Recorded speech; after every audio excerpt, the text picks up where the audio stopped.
BJP के नेताओं को इतना नहीं पता कि भारत देश के अंदर राज्य कितने, तो देश का विकास कहां से करेंगे। मोदी एंड कंपनी, सरकार नहीं कंपनी, रंगा बिल्ला एंड प्रॉपर्टी डीलर वाले हैं ये वेंटिलेटर्स मंगाएगा 150 में से 113 वेंटिलेटर्स खराब।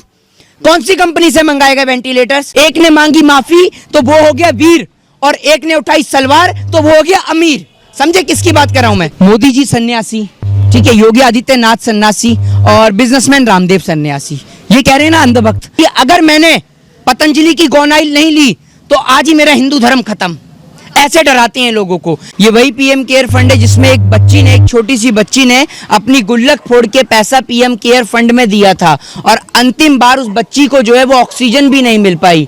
तो ये बड़ी बात क्या है? और आज अगर बॉम्बे हाईकोर्ट की औरंगाबाद बेंच ने अगर फटकार लगाई है पीएम केयर फंड को लेकर, जिसमें से 150 में से 113 वेंटिलेटर जो हैं वो खराब निकले हैं, तो कोई बड़ी बात नहीं है, क्योंकि इनका ध्यान जो है, यही हाईकोर्ट ने कहा है, बॉम्बे हाईकोर्ट की औरंगाबाद बेंच ने, कि इनका ध्यान गुजरात की कंपनियों की ओर है। और वही हम आपसे लगातार कहते आ रहे हैं कि जब से मोदी एंड सरकार आई है, मोदी एंड कंपनी, सरकार नहीं कंपनी, रंगा बिल्ला एंड प्रॉपर्टी डीलर वाले हैं ये रंगा बिल्ला प्रॉपर्टी डीलर जो सब कुछ बेचने में लगे हुए हैं। ये रंगा बिल्ला प्रॉपर्टी डीलर वालों की कंपनी जो है, ये गुजरात की कंपनी वाले सब कुछ बेचने में लग रहे हैं, और ये बिजनेसमैन है, डेफिनेटली ये बिजनेसमैन है। और इनको कोई फर्क नहीं पड़ता कि आप मरे, हम मरे या देश की जनता मरे। बस इस देश के अंदर बिजनेसमैनों का काम है फायदा कमाना, कैसे भी करके मुनाफा कमाना। ये वेंटिलेटर्स मंगाएगा 150 में से 113 वेंटिलेटर्स खराब।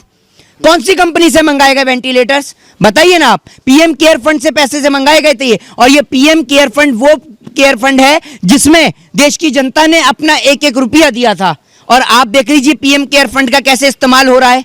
और अगर यही वेंटिलेटर भी नेताओं के लिए मंगाए जाते ना तो सारे के सारे सही निकलते, लेकिन देश की गरीब जनता के लिए आए तो 113 खराब निकल गए। संबित पात्रा की बात कर रहा हूं मैं, आपको बताऊं। हाँ, उनको ये नहीं पता कि भारत देश में स्टेटें कितनी है। ये देश के अंदर राजनीति करेंगे। कितनी स्टेटें हैं? उन्होंने 30 बताया। 30 कहां से हैं? अमेरिका को भी गिन रहे हो क्या, जहां से आपका दोस्त हार गया ट्रंप, उसको भी गिन रहे हो आप? बीजेपी के नेता आप कह रहे हैं तो। अरे बीजेपी के नेताओं के क्या घर में स्टेटें बन रही है कि 30 बता दोगे, 35 या 40 बता दोगे? कह भी रहे हैं तो।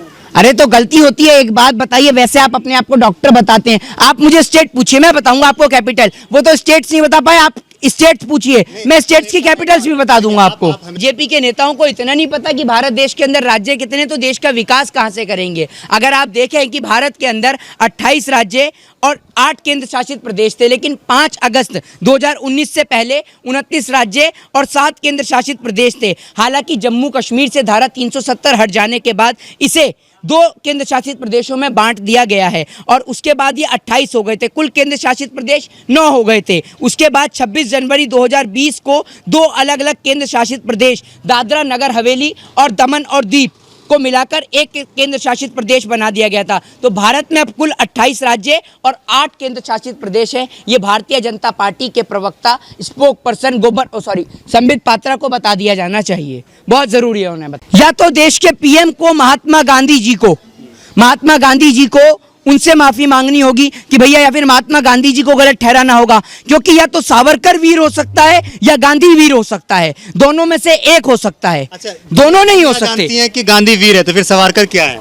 सावरकर वो है जिसने अंडमान निकोबार द्वीप के, जब वो सेलुलर जेल के अंदर बंद था, तो सावरकर ने माफीनामा लिखा था।